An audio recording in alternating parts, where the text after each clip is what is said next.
We have started off just some few days ago, about a fortnight ago, we recorded the 100-day mark of our administration. So we are very well we could well be referred to as a new administration. But we have also not done badly. We have started well. As you know, we have successfully hosted the investment roundtable that attracted the development financial institutions, development partners, and donor agencies. Also, a number of stakeholders, the private sector, and all that, they came to our state. And that roundtable engagement, obviously, as we can see, subsequent to that, has started yielding results, which we hope to continue to build on. We have also recently passed or signed into law our electricity law of Enugu State, which again is another veritable platform to open opportunity in our electricity space, where we expect private sector to play, and where we also expect to see it as a roadmap towards ensuring that we have 24/7 power supply in Enugu State. It is also in line with our mission to attract private sector to Enugu State. We have recorded a number of successes across different sectors, but you know that even the water that we have promised in the Enugu to flow in their homes in 180 days from the date of our swearing in, we have barely 66 days to go. And as you know, we are now able to generate about 25 million liters of water daily. Our target is to move that to about 70 million by the end of next month. And our ultimate goal within the 180 days is to achieve a production capacity of 120 million liters daily. That would give us a buffer. Our current consumption rate is about 100 million liters in Enugu, so we should be able to produce more than enough to supply water to Enugu. As you already know, our vision is audacious. Indeed, our destination may be ambitious as well, but it is achievable. We have expressed this humongous ambition and this humongous vision, understanding very well the implications. If you look at the trend of growth we've had in the last 24 years, you could best describe it as incremental or marginal. And then we're not unmindful of our growth rates over the last 24 years. But we said to our people that we're going to grow our economy sevenfold. We're going to grow it from the current levels of $4.4 billion to $30 billion. We're going to eradicate poverty, moving from 58% poverty headcount rates to 0%. We understand what it takes to get to that.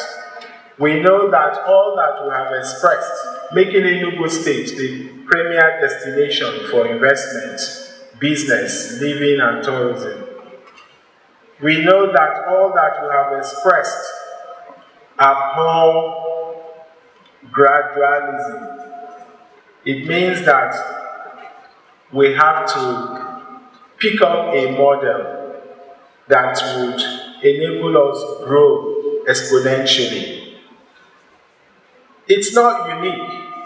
We could make reference to a number of countries that have adopted or that had actually carried out the same exponential growth strategy. So that's essentially what I want us to understand. I mean, the first thing that hits you when you express this humongous ambition is that you're told by a naysayer that it's not possible. You have critics, you have doubters, people who just simply tells you it's not possible. But of course, as I said, if we take an example, maybe just one or two, look at the countries that have shown that this growth model is possible. We could look at Bangladesh, for example. In 2000, Bangladesh had a GDP size of about $53 billion. Fast track today, the Bangladesh GDP size today is 460 billion. They had an access to rural power of 5% in 1995. Today, they've moved to 78%. They had a population that lived under $2 per day in 1972. Today, they barely have just 9% of their population living under $2 per day. We can cite Indonesia, Singapore, and of course, recently, Dubai, just to also make reference to the subnational. So these growth models are possible, but they are all a function of your strategy. And that strategy would include even the way you design your human resources. Because you cannot achieve any of the things we're talking about today without having a diffusion of know-how, without having a spread of people who can do, and people who also understand that we're in a hurry, that we're not going to measure our performance on the basis of our past. We're not going to measure our performance on the basis of the trends or the pattern of growth we've had. And we're going to basically be renegades. We're going to be disruptors. We're going to disrupt the status quo. We're going to identify the sub-optimizations and take deliberate steps to disrupt them. So we are in a very interesting time. And I think as a people, we need to all ask ourselves that critical question. Do we want to continue to live in underdevelopment, or do we want to take steps to get out of underdevelopment and get to that path of development and growth, that path of greatness? And I think that's essentially what I'd like to rouse you up here this morning, to get you to understand that it is possible, that it is achievable, that we can do it. But we have to be intentional about it. It cannot happen by accident. I recall some 12 years ago, when we had our management retreat at Pinnacle company, I was the CEO until a few months ago. At that retreat, I was also, like today, to talk about the vision and where Pinnacle should be 5 years. This was in 2011, where Pinnacle should be 5 years from there. And at the time, Pinnacle's turnover was about 25 billion. We had, again, as like today, resource people who were going to teach us strategy. My job was very simple. All I needed to do was just express a vision. And then, my vision then was to grow our turnover to 600 billion naira from 25 billion. You needed to see the face of the resource person that we had. I'm not going to mention him. But he felt that this was not possible. He wanted to know how on earth. Of course, the typical thing for you to do when those kind of massive projections are made is to look at the historicals, to see how the company has grown. Nothing from our growth pattern showed that it was even imaginable to grow the company from 25 billion naira revenue to 600 billion. But I was also clear. I did say to my team then that we would have to think outside the box. We'd have to do things differently. And we would have to look at, we were playing in a mature market, a market that is, relatively captured by the incumbents. So the shares of the market had been taken. So we were late entrants. We needed to struggle to at least take some shares of the market. So fast track several years after, and again, I don't want to bore you down with the details, but the truth was that we disrupted the inefficiency in our operation space in the industry, where we saw a compelling business need, a compelling business problem that needed a solution. We provided that solution. We were able to take as much shares of the market as was possible. We later on today grew the company to become the number one in the industry, taking 23% of the market share from zero. The reason I tell you this short story is so that you understand that with the can-do spirit, you can achieve these things. If we all believe that we're able to do it, yes, we are $4.4 billion today. We have grown from 2007, when I was the commissioner for finance. Our GDP size then was 4.1 billion. Today we are at 4.4 billion. So we have grown marginally. But we're here today again saying we want to grow from $4.4 billion to 30 billion in the next 4 to 8 years. Again, you would have doubters, you would have critics, but it is possible. What we've simply done is to identify, instead of coming to you to say, look, we have 3 or 4 points agenda, we have 5-point agenda, we prefer to say, look, we have an integrated growth strategy. We know that we are suboptimal across the various sectors. So if we're going to talk about our points agenda, it will be maybe across all sectors. So we'll be delivering maybe a 20-point agenda.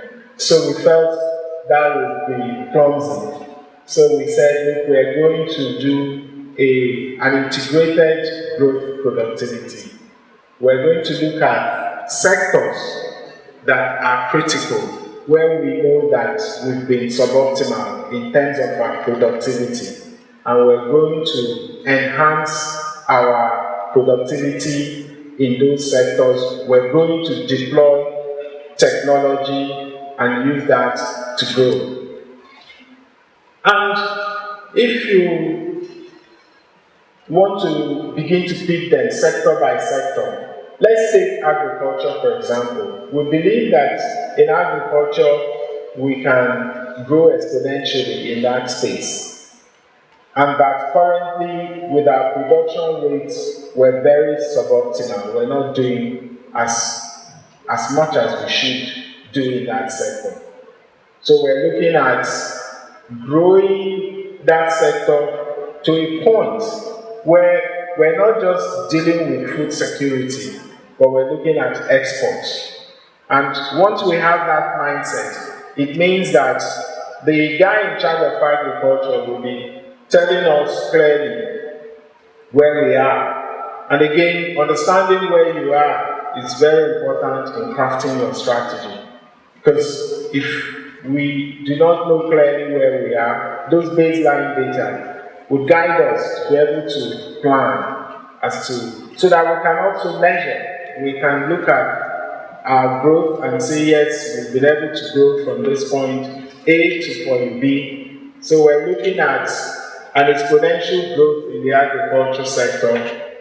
Our trade, investment, and industry is also another sector where we believe we can also witness another exponential growth. Looking at all the opportunities that exist in Enugu as a regional capital and as a consequential city, we should be able to basically get all our brothers who are from the southeast region to start thinking Enugu in terms of their investment, in terms of their business and all that. And we can make that happen. We can create that environment for them to think Enugu. We can take advantage of our brand equity as Enugu, because that's what we have that other states in the southeast do not have. So we must take advantage of it. We also are looking at how we are able, through our PPP models, to revamp our industries and to indeed create an investment arm that allows us to treat government business as private sector business, to get people who are private sector minded, people who would look at these industries and take them as a going concern and be able to generate adequate revenue from those industries. If you look at our tourism, another area where we're quite ambitious, we're looking at making sure that all the hospitality investments that we have as a state in Enugu, that they are fully operational, but not just operational, but optimally operational.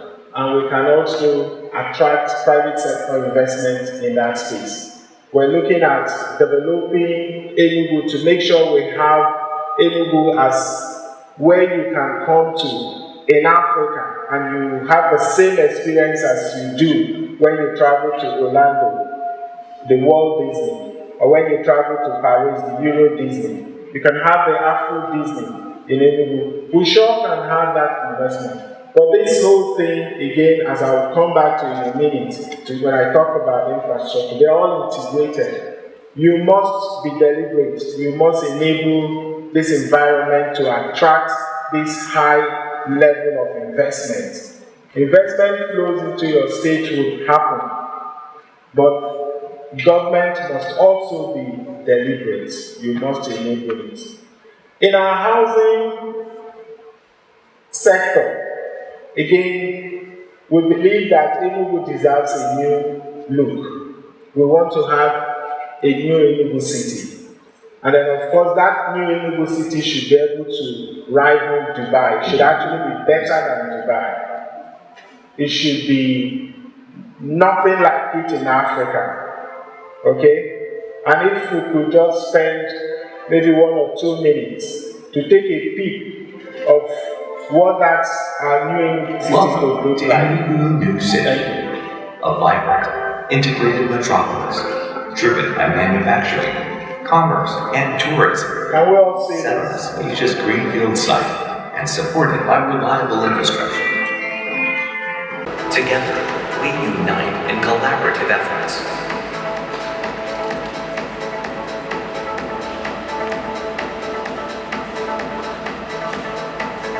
China Communications Construction Company, one of the top 3 international. What you have just seen, it's possible. There's no reason we cannot achieve it here. We could even do better. There's no reason we cannot be a model for other African cities to come and mimic. We just need to believe in it. And the sort of experts that I see in here were not bereft of the intellectual know-how to get Enugu State to this destination. So I ask you, is this achievable? Yes. I cannot hear you sounding. Is this achievable? Yes. So we're not doubting ourselves. But there are other things we have to do. Things we have to do in terms of making sure we attract the right investment flow to our state. Things that we need to put in place to ensure the ease of doing business. As I always say, businesses are not Father Christmas. They are not philanthropists. They want returns on investment. So government has to be deliberate in enabling the environment. You have to provide security. You have to provide infrastructure. It was this in mind when we came into office. We recognized that security was a big elephant in the room, and we needed to take steps to boost the confidence of investors, which was why we made some consequential pronouncements 3 days after we assumed office, banning the so-called sit-at-home on Mondays, because we know how that plays on the psyche of investors. It's just not, you can't reconcile telling investors to come to cities where they still take instructions or orders from non-state actors. Just doesn't work. And it also underscores the importance we've placed in our security architecture, the sort of investments we've made. I think, as most of you already know, we're investing hugely in deploying technology to ensure that there is no breach of security that happens in this state without us being able to track, identify, get the culprits arrested and prosecuted. We've designed a statewide architecture, security architecture, to enable that. And in a few weeks from now, we would be in a position to have that. So we are mindful and we understand what businesses cannot undertake, what you must as a government provide for businesses and investments to flow. And I've always said that security is one of them. Businesses cannot de-risk insecurity, so you have to ensure that the state is secure. Infrastructure. We're going to be spending between now and the next 4 years about 3 trillion naira on infrastructure. I'm sure that those of us who crunch numbers will be wondering, where on earth are you going to get 3 trillion naira? Now, of course, if you look at our current revenue model, it does not support that size of funds so you will only be imagining. But we talked earlier on about being a disruptor. And during our campaigns, we told our people we're going to deploy disruptive innovation. We're going to look at alternative financing model. We believe that Enugu is a very rich state. And I'm not saying this because I want to say it. I'm saying it because I have facts and figures to support it. If we did a rough valuation of Enugu State, we're going to perhaps have over $100 billion in terms of our asset valuation, roughly. So I cannot imagine myself a business owner with an asset valuation of $100 billion. And I have difficulty spending $3 billion or finding $3 billion to do what I need to do. So that's the mindset I approach this. If I'm worth $100 billion, why should I have difficulties finding $3 billion to spend to even enhance my worth? Okay, so I have no doubt at all that even for us, 3 trillion naira is perhaps our base case. We could do a lot better. But in also looking at the ease of doing business, attracting this investment, there are other areas we must also touch on. I started by talking about having baseline data. Today, we can deploy technology to access the data that we're talking about.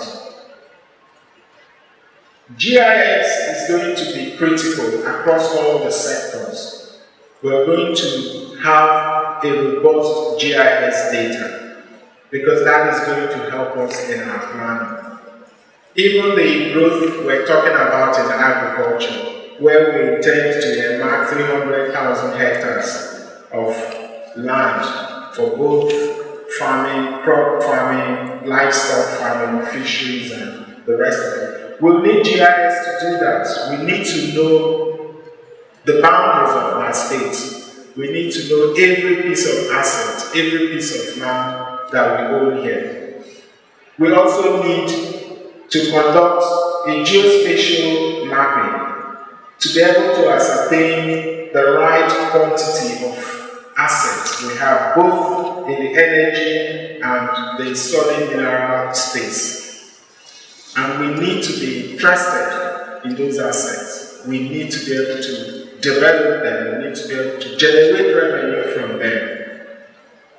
Because they are assets, they are sitting on our soil, we should be able to take full advantage of it. We cannot own these assets and still be wallowing in abject poverty.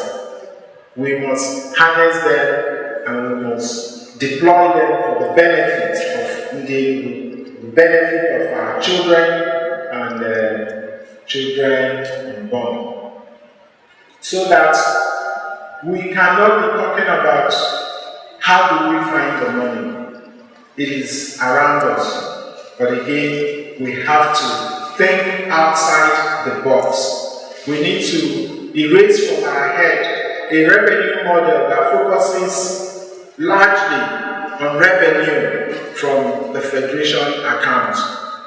That hasn't worked and it will never work. We're just going to be going through a vicious circle if we're to rely on that model. We need to mobilize our domestic revenue. We need to be able to deploy technology to at least plug all the loopholes, all the leakages we have in our internally generated revenue and enhance our service level so that we can make more money, expand our revenue net. We already know from just the cursory investigation we've done across several ministries that we can actually grow our revenue over 1,000%, right? We know, for example, in a sector like lands, where over the years we've largely made, on the average, ₦1 billion annually, that if we deal with the leakages there, deploy technology, enhance the service level, automate the system, that we can actually make up to 100 billion from just lands alone. So imagine growing from 1 billion to 100, and this is just one sector. I was talking to the Commissioner of Transport the other day, and he assured me, look, there's no reason we shouldn't make up to 15 billion from my sector. This is a sector over the years, our revenue in that sector has been 150 million. So you can see the potentials of growth we have in our state just by being deliberate. Again, all this growth, all this revenue generation, we cannot be unmindful of social services. We need to strengthen that sector. We need to ensure that we provide the services that would enable our young ones and our future generation compete against their peers in any part of the world. We also have to strengthen our institutions, the judiciary, the legislation. We know that we are not able to sustain whatever we're talking about today if we don't build these institutions and make them stronger than we are. So that even if we're no longer here, it is already a norm. It will continue to uplift us. The system, the institutions must be strengthened. We're already in discussion with the different arms of government to strengthen the institutions, the civil service, the judiciary, and of course, the legislature. We're also going to deploy technology in this process to ensure that we strengthen these institutions. The idea of having a retreat such as this, as the SSG has already enunciated, is to ensure that we understand the direction of government, that we actually know that there are certain ways. So we're not going to come into a ministry and begin to endorse the things that we inherited, because that's the way it's being done in the past. It is for us to understand that you all have to be disruptors in your various ministries.